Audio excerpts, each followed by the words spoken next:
Law of supply. Law of supply को in detail में देखते कि लॉ ऑफ सप्लाई क्या है। ये लॉ ऑफ सप्लाई एक फंडामेंटल प्रिंसिपल है इकोनॉमिक थ्योरी के दौरान। जैसे कि लॉ ऑफ डिमांड हम लोगों ने सीखा था, ये प्रोफेसर अल्फ्रेड मार्शल ने लाया था। इन्होंने अपनी बुक प्रिंसिपल ऑफ इकोनॉमिक्स, इस बुक में, वो बुक जो 1890s में पब्लिश हुई थी, बुक का नाम था प्रिंसिपल ऑफ इकोनॉमिक्स। उसमें उन्होंने इस लॉ को एक्सप्लेन किया था, बताया था कि एक फंक्शनल रिलेशनशिप होता है किसके बीच में, प्राइस और क्वांटिटी सप्लाइड के बीच में जो रिलेशनशिप होता है एक फंक्शनल रिलेशनशिप होता है।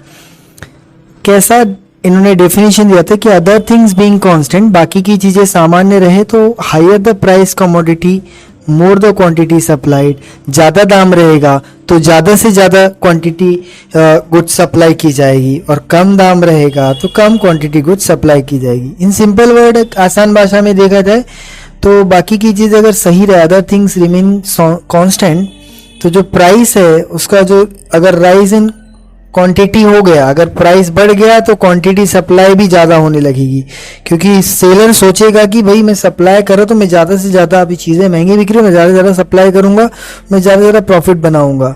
वाइस वर्सा, कम बिकेगी तो जानबूझ के बोले भाई कम बिक रही है तो अभी इसको बना के मतलब नहीं, सप्लाई ही कम है इसका और महंगी सस्ती भी है तो प्रॉफिट भी कम होगा। तो ये डायरेक्ट रिलेशनशिप बताता है। Symbolically S X is equals to F of P X, जहाँ पे S equals to supply, X मतलब कमोडिटी एक्स, एफ मतलब फंक्शन, पी मतलब प्राइस ऑफ कमोडिटी। अजम्पशन, कुछ लॉ को कुछ मानकर चला गया कि भाई कुछ अजम्पशन मान के चलाए गए कि कांस्टेंट कॉस्ट ऑफ प्रोडक्शन, अगर ऐसा मान के चले कि कोई भी जो कॉस्ट ऑफ प्रोडक्शन है आज भी है, आज के आगे के 10 साल के बाद भी वही रहने वाली है, सामान को बनाने का खर्च, कॉस्ट ऑफ प्रोडक्शन, ठीक है, तो वो अफेक्ट नहीं करेगी प्रॉफिट ऑफ द सेलर को। अगर ऐसा मान के चले तो therefore less quantity will be supplied eight the same price, तो उसी प्राइस पर कम से कम क्वांटिटी सप्लाई की जाएगी। ये पहला अजम्पशन हो गया कि कांस्टेंट कॉस्ट ऑफ प्रोडक्शन मान के चले तो, लेकिन ये होगा नहीं constant of cost of production, लेकिन ये अजम्पशन है। कांस्टेंट टेक्निक ऑफ प्रोडक्शन, अब जो आज टेक्नोलॉजी है 2022 में, वही टेक्नोलॉजी आज के 10 साल के बाद भी रहेगी, same to same constant technology of production.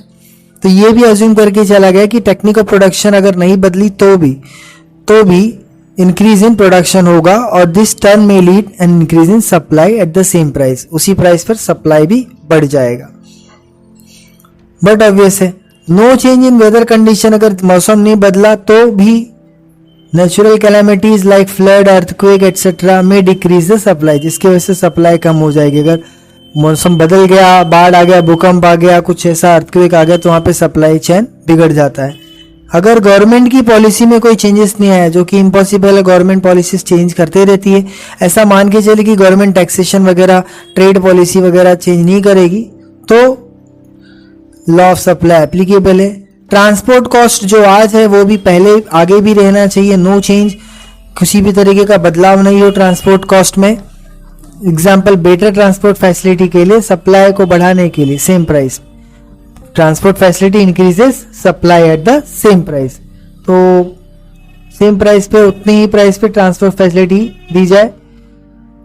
Price of other goods remains constant, यहां पे बोला कि अगर बाकी की चीजें कांस्टेंट रहेगी, बाकी के चीजों के दाम भी सेम रहेंगे आज के 10 साल बाद, तो भी दो लॉ ऑफ सप्लाई मैटर करता है, तो हम लॉ ऑफ सप्लाई एप्लीकेबल कर सकते हैं। प्रोड्यूसर में transfer resources to other product, no future expectation, भविष्य में क्या होगा इसको छोड़ के, इसका कुछ ध्यान में ना रखते हुए सेलर किसी भी तरीके का एक्सपेक्टेशन नहीं रखेगा, और प्राइस ऑफ प्रोडक्ट भी नहीं बढ़ाएगा, और लॉ ऑफ सप्लाई इसके हिसाब से, इस कुछ शेड्यूल के हिसाब से लॉ ऑफ सप्लाई को समझाया गया। शेड्यूल को समझेंगे, ये आप जब 10 की क्वांटिटी कमोडिटी बना रहे थे, 10 रुपए की थी, तब उस टाइम पे जो सप्लाई था, वो सप्लाई जो था वो था 100 का।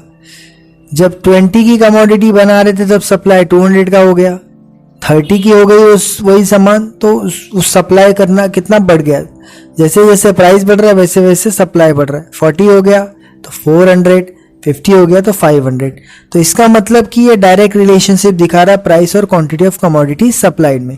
जब प्राइस 10, 20, 30 हुआ, 40, 50 हो गया, तो सप्लाई भी 100 से 200, 300, 400, 500 रिस्पेक्टिवली हो गया। इसका मतलब ये हो गया कि भैया जो सप्लाई है वो भी बढ़ता है। जब प्राइस बढ़ेगा तो सप्लाई बढ़ेगा, प्राइस कम होगा तो सप्लाई भी कम होगा और डायरेक्ट रिलेशनशिप होगा। बार बार वही बात आ रही है।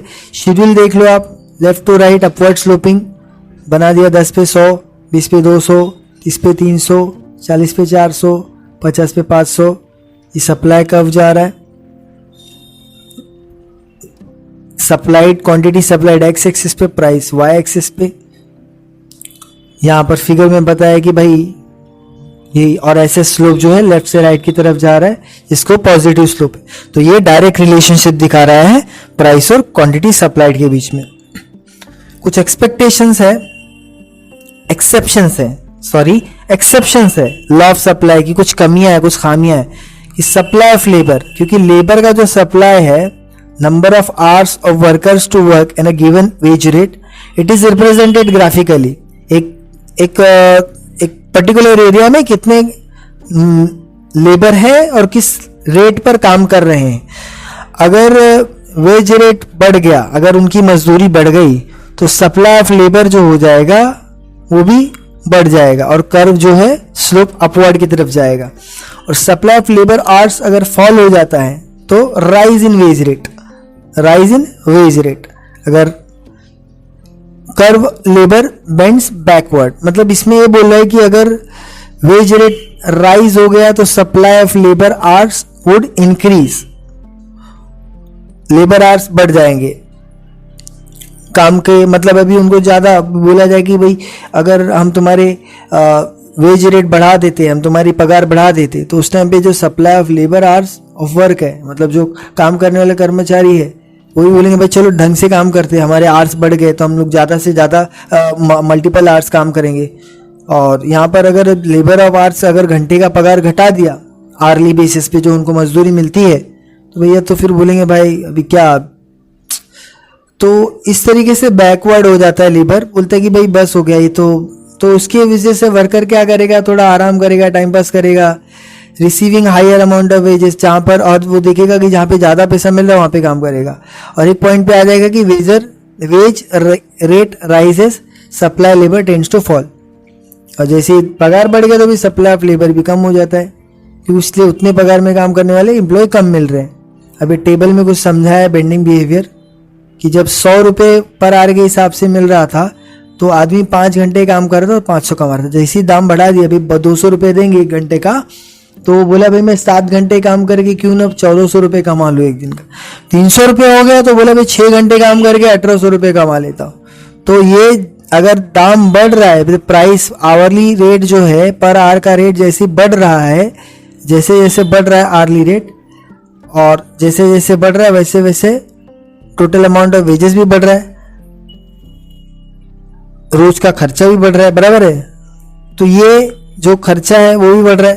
तो इस तरीके का देखो कैसे हो रहा है। ये जब 100 था, 5 पे 100, एकदम 5 पे जब था आवरली पर वीक तो 100 के हिसाब से वेज रेट था। लेकिन जब उसका अचानक से प्रोडक्शन बढ़ गया बोले 200, तो उसका जो supply of labour hours in a week 7 hours काम करने लगा और 300 पे 6 आवर्स काम करने लगा। बोले भाई ज़्यादा हो गया तो थोड़ा 1 घंटा कम ही काम करते, ठीक है, पगार तो ज़्यादा हो गया है ना, तो 1 घंटा थोड़ा आराम ही कर लेंगे। 6 भी देख लो, जैसे 5 से 6 हुआ, फिर 6 से 7 हुआ, लेकिन यहाँ पर ये बैकवर्ड की तरफ आ रहा है, ठीक है, 7 से 6 की तरफ आ रहा है, ऐसे अंदर की तरफ आके फिर ये 300 रुपये जैसे पगार हो गया तो बंदा बोलता है कि मैं 6 घंटे ही काम करूँगा, थोड़ा आराम भी करूँगा, थोड़ा रिलैक्स करूँगा। तो ये वाई एक्सिस पे वेज रेट दिखा रहा है, एक्स एक्सिस पे वेज रेट पर आवर का जो रेट है वो दिखा रहा है वाई एक्सिस पे, और एक्स एक्सिस पे लेबर कितने आवर्स काम करे, सप्लाई ऑफ लेबर आवर्स। ये बैकवर्ड बेंडिंग सप्लाई कर्व है। इनिशियली जो रेट है वो 100 था, वही एक्सप्लेन किया गया। तो उसके बाद आवर्स 5 थे, फिर उसके बाद टोटल अमाउंट 500 मिल रहा था, फिर उसके बाद 100 कर दिया, 200 कर दिया, 7 आवर्स कर दिया तो 1500, 500 से 1400 हो गया। फिर उसके बाद 7 आवर काम करने लगा। फिर उसके बाद बोलता है भाई हम थोड़ा आराम करते, 200 से 300 कर दिया। तो बंदा बोलता है कि थोड़ा अपन आराम भी करेंगे और ready to work only for 6 hour, 6 घंटे में अपन अच्छा कमा ले रहे हैं ना, तो थोड़ा यहाँ पर बेंड्स बैकवर्ड, मतलब जो लेबर है वो थोड़ा बैकवर्ड की तरफ बेंड हो जा रहा है कि मतलब चलो ठीक है ना, थोड़ा 1 घंटा कमी कर लेते। तो इस तरीके से एग्रीकल्चरल गुड्स का भी एक्सेप्शन है। वो क्या बोलता है कि मतलब law of supply does not apply to agricultural goods as they are produced in a specific season, क्योंकि उनका एक मौसम होता है अपना, उस मौसम के दौरान ये एग्रीकल्चर प्रोडक्ट प्रोड्यूस किए जाते हैं। तो इसका जो प्रोडक्शन होता है वो टोटली डिपेंड करता है, किस पे डिपेंड करता है, वेदर कंडीशन पे। प्रोडक्शन टोटली डिपेंड करता है वेदर कंडीशन पे।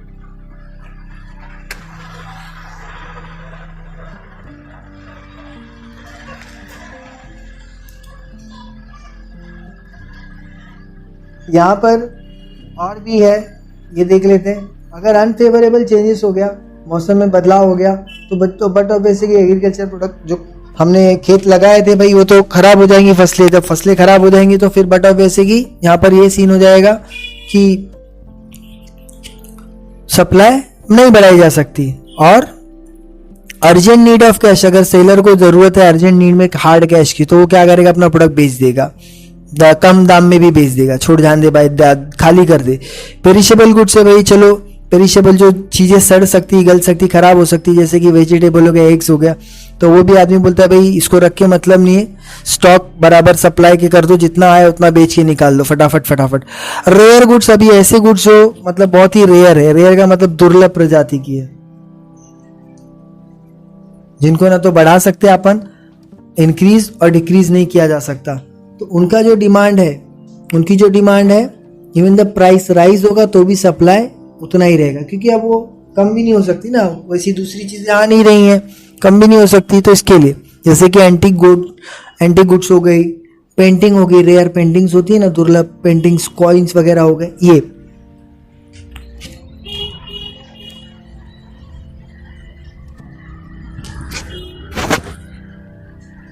वेरिएशन इन सप्लाई, ये समझना बहुत जरूरी है। इसका मतलब क्या हो गया, जब कभी भी quantity supplied of a commodity varies, change हो, बदले, due to change in which price में बदलने के हिसाब से, प्राइस बदला, अदर फैक्टर्स कांस्टेंट है लेकिन प्राइस बदला और प्राइस के हिसाब से उसकी क्वांटिटी सप्लाइड भी बदल जाए, तो उस सिनेरियो को बोलते हैं वेरिएशन इन सप्लाई।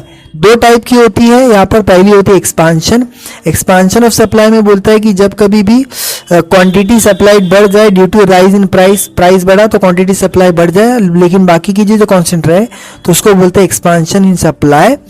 और ये expansion in supply upward movement जाता है, और सप्लाई कर्व जो होता है due to rise in price, it is shown in the figure. Supply curve कैसा बनता है, ठीक इस तरीके से सप्लाई कर्व बनता है। प्राइस बढ़ गया तो सप्लाई भी बढ़ गया, प्राइस P से P1 हो गया, P से P1 हो गया तो सप्लाई भी Q से Q1 हो गया।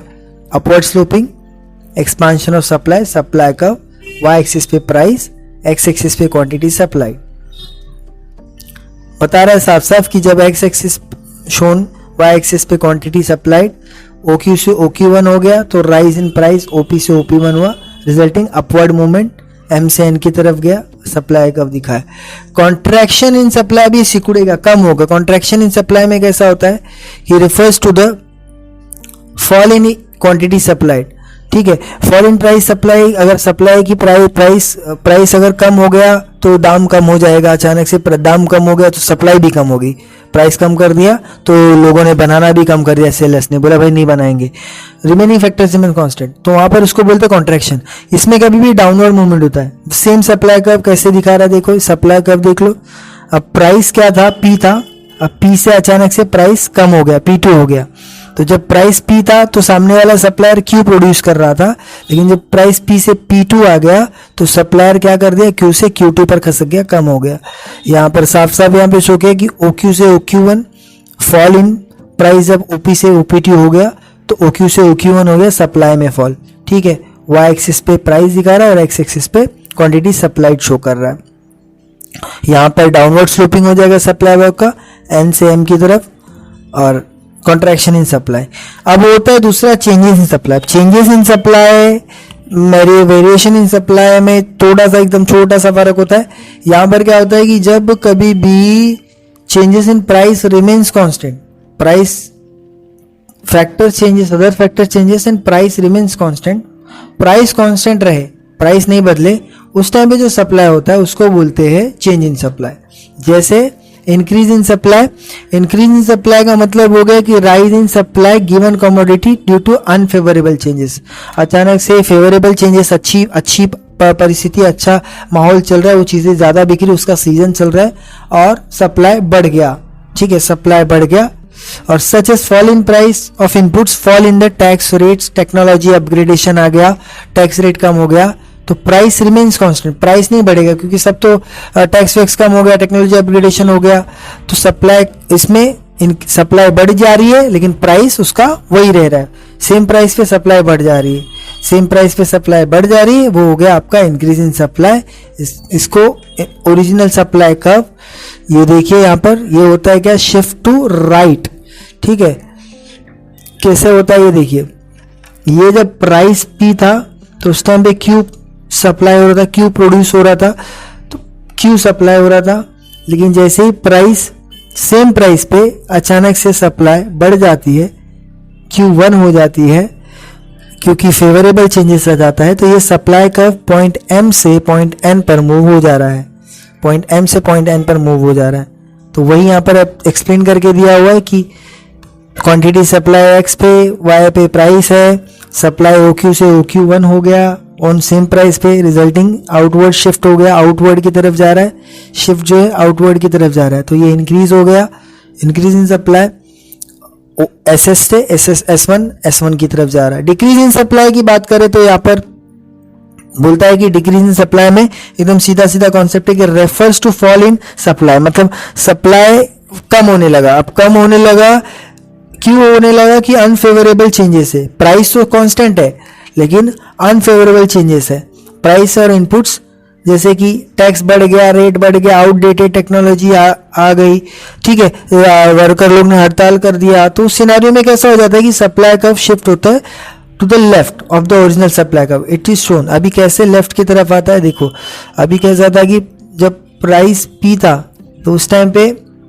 क्वांटिटी क्यू सप्लाई हो रही थी, लेकिन अचानक से तब उस टाइम पे सप्लाई का ये बन रहा था, लेकिन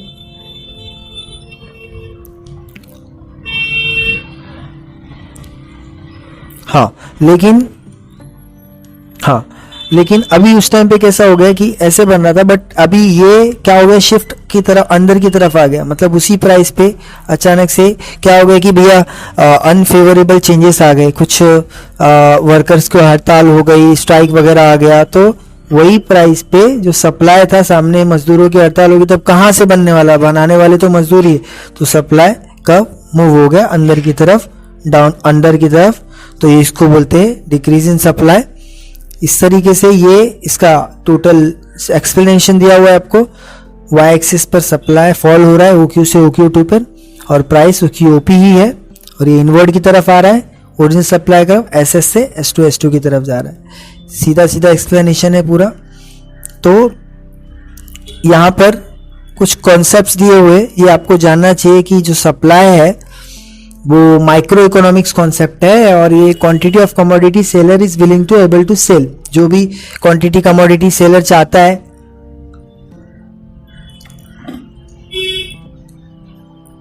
कि ये बेच दे, वो सप्लाई होता है। और एग्रीगेट सप्लाई का मतलब होता है, एक मैक्रो कॉन्सेप्ट होता है जिसमें minimum amount of sales proceed which interpret expect to receive from sale of output given level of employment.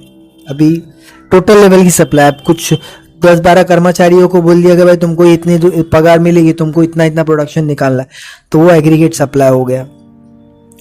Cost and revenue का कॉन्सेप्ट जरा समझ लेते हैं। कॉस्ट का मतलब कीमत निर्धारण करना। कॉस्ट का कॉन्सेप्ट में बोला है कि जब कभी एंटरप्रेन्योर अंडरटेक करता है एक प्रोडक्शन और अलग अलग इनपुट यूज करता है, मटेरियल लेगा, लेबर लेगा, कैपिटल लेगा, तो उसको सबको पैसा भी देना है, सब इनपुट का खर्चा भी है। तो ये जो एक्सपेंडिचर है, ये जो भी इनपुट होता है, इसको बोलते हैं कॉस्ट ऑफ प्रोडक्शन। इसका जो भी खर्चा टोटल होता है, तो कॉस्ट ऑफ प्रोडक्शन इंक्रीज हो गया तो increase in need of output. अगर cost of production with an increase in need of output, there is 3 types of cost. 3 type की कॉस्ट होती है, 3 टाइप की कॉस्ट होती है। पहला होता है total cost.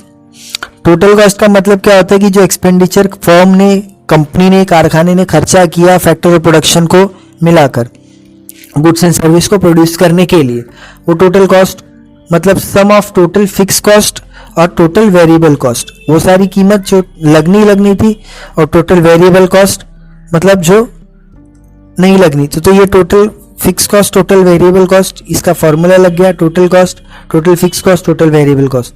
Total fix cost क्या होता है? वो खर्चा, वो प्रोडक्शन में जो लगना ही लगना है, फिक्स्ड ही है। जैसे कि लैंड, अब जमीन यूज होगी ही, लेबर को देना ही पड़ेगा खर्चा, ठीक है। Land and machinery. अब टोटल वेरिएबल कॉस्ट का मतलब वो खर्चा जो प्रोडक्शन के दौरान वेरिएबल फैक्टर मतलब कम ज़्यादा हो सकता है, जैसे लेबर का पगार, रॉ मटेरियल का दाम कम ज़्यादा, पावर, फ्यूल। एवरेज कॉस्ट में होता है कि average cost refers to cost of production per unit calculated by dividing total cost और टोटल सप्लाई। टोटल कॉस्ट को टोटल सप्लाई से डिवाइड कर देंगे, जैसे कि average cost equal to total cost upon total supply, तो एवरेज कॉस्ट आ जाएगा। ये फॉर्मूला है। फॉर एग्जांपल दिया हुआ है, जैसे कि समझो कोई टोटल कॉस्ट ऑफ प्रोडक्शन 40 है और कमोडिटी 800 है, तो टोटल कॉस्ट और कमोडिटी टोटल को 800 और क्वांटिटी कितना है 40, डिवाइड कर दिया तो 20 पर यूनिट। एक का कितना आ गया 20। मार्जिनल कॉस्ट की बात करें तो मार्जिनल कॉस्ट बोलता है कि एडिशन, एक्स्ट्रा एडिशन, जैसे कि एक एडिशन कॉस्ट प्रोड्यूस किया, एक एक्स्ट्रा प्रोड्यूस कर दिया, तो ये इस तरीके से कैलकुलेट होता है। N number of units produce, और एम एन का मतलब हो गया कि marginal cost of nth unit, और उसके बाद आगे total cost of n unit, और उसके बाद हो गया total cost of previous unit. इस तरीके से ये हो गया।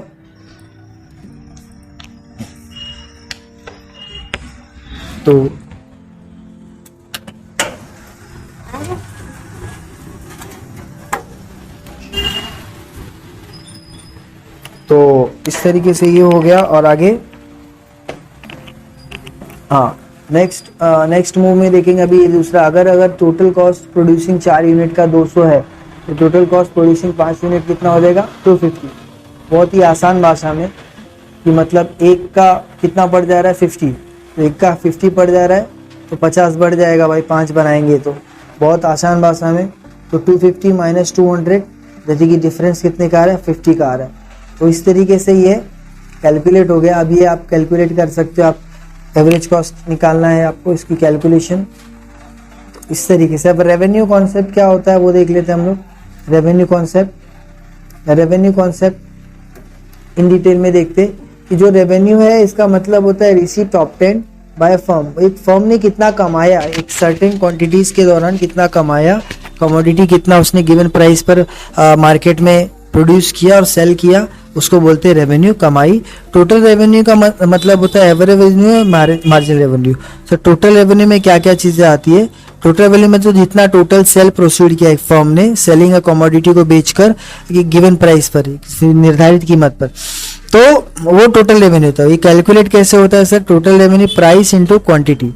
ठीक, जैसे कि अगर एक कोई फर्म है वो 15 यूनिट बेच रही है और कमोडिटी, एक कमोडिटी 200 की पड़ती है, तो 200 मल्टीप्लाइड विद 15, ठीक है, कर देंगे तो 3000 टोटल रेवेन्यू हो गया। टोटल रेवेन्यू कितना कमाई 3000 की होगी, बराबर। एवरेज रेवेन्यू का मतलब कैसा हो गया कि average revenue per unit output sold, it is obtained by dividing the total revenue by the number of unit sold. Number of unit sold, total revenue से नंबर ऑफ यूनिट सोल्ड को divide कर देंगे तो average, total revenue upon number of unit sold divide कर देंगे तो average revenue. ये देखिए average revenue, total revenue, total quantity, total quantity से डिवाइड कर दो टोटल रेवेन्यू को तो एवरेज रेवेन्यू आ जाएगा। यहाँ पर एग्जाम्पल के तौर पे दिया है, जैसे कि टोटल रेवेन्यू 15 यूनिट का है 3000, तो एवरेज रेवेन्यू कैलकुलेट कैसे होगा? तो 15 यूनिट है तो टोटल रेवेन्यू 3000 और 15 क्वांटिटीज है, मतलब क्वांटिटीज नीचे आ जाएगा और रेवेन्यू इधर आ जाएगा 3000। अभी डिवाइड कर देंगे आप इसको, ये बचपन वाला आप छोटा सा जो डिवाइड करते थे ये हो जाएगा इस तरीके से, माइनस खत्म, 200 की लीला होगी, 15 टू द 30। मार्जिनल रेवेन्यू भी इस तरीके से कैलकुलेट होगा। Marginal revenue is net addition made, total revenue में जितना एक्स्ट्रा एडिशन होगा उसको बोलेंगे marginal revenue. Total revenue by selling an extra unit of the commodity, एक एक्स्ट्रा यूनिट ऑफ कमोडिटी को बेचने पर जो रेवेन्यू मिलेगा उसको बोलेंगे टोटल रेवेन्यू। मार्जिनल रेवेन्यू मतलब total revenue minus total revenue. अब ये nth unit, total revenue of nth unit में से एक यूनिट प्रीवियस यूनिट को घटा देंगे। n मतलब नंबर ऑफ यूनिट सोल्ड, कितना बेचा। जैसे एग्जांपल के तौर पे देख लो क्या है, अभी समझ में आ जाएगा। मार्जिनल मतलब एक एडिशनल, एक एक्स्ट्रा। जैसे कि पहले जो रेवेन्यू था वो 20 टेबल था इस 4000, और अभी कैसा हो गया 21 टेबल का 4200। तो 4200 अभी उसमें से माइनस करेंगे पिछले वाले को, तो कितने का आ गया 200 रुपये पर टेबल का रेवेन्यू आ गया। एक टेबल पे रेवेन्यू कितने का आ गया 200। तो इस तरीके से ये एग्जांपल दिया, ये आप कैलकुलेट कर लेना। तो इस तरीके से चैप्टर आपका खत्म हो गया दोस्तों, सप्लाई एनालिसिस। तो चैनल पर पहली बार आया हो तो चैनल को सब्सक्राइब करना ना भूले, लाइक करो, शेयर करो, कमेंट करो और अपना फीडबैक ज़रूर देते रहना। मिलते हैं नेक्स्ट वीडियो में, तब तक अपना ख्याल रखो। Thank you so much.